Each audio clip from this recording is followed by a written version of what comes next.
Daly, you have 30 seconds to introduce thanks, Count Corla. Minister, I'm aware obviously that you're bringing in a new enrolment policy to synchronise things across the system, but this question really relates to a situation where parents are asked to pay money upon registering their children, not necessarily in terms of enrolling, but for subsequent years, which seems to be going on, and if you have any plans to deal with that.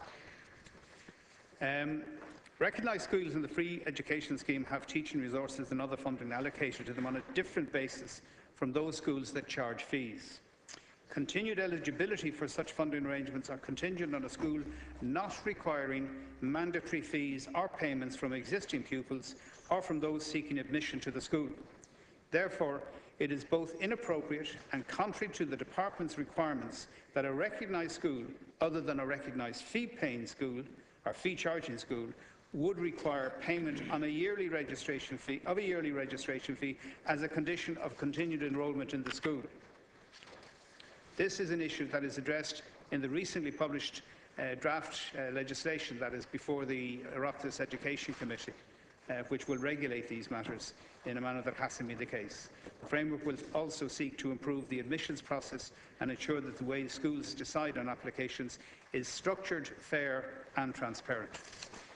Yeah, well, I'd like to thank the Minister for that. I think the statement was actually very strong, and it is the case that a number of schools are operating quite a skillful approach in a letter which sort of says, register your son and daughter by such and such a date, and by the way, there's a fee attached, in a way in which, in essence, blackmails them or compels them, or they feel compelled to pay the money. And I think the way you've clarified it here actually can be of benefit to those parents who, in these austere times, don't want to go along with that type of approach. So, thanks for that. The schools are entitled to ask for a voluntary contribution. Many parents are happy to do so if they're in a position to so provide. But schools that are in receipt of funding as non-fee charging, and of the 730 post-primary schools, there are only 55 fee-charging schools, and there are no proposals to increase them. In fact, there are inquiries being made by some fee-charging schools as to whether they will convert into the free scheme. Under no circumstances can a school in the mainstream non-fee charging status, where it receives money from the Department, taxpayers' money, not the Department's money, taxpayers' money, can they charge on a mandatory basis compulsory contributions or fees of whatever kind.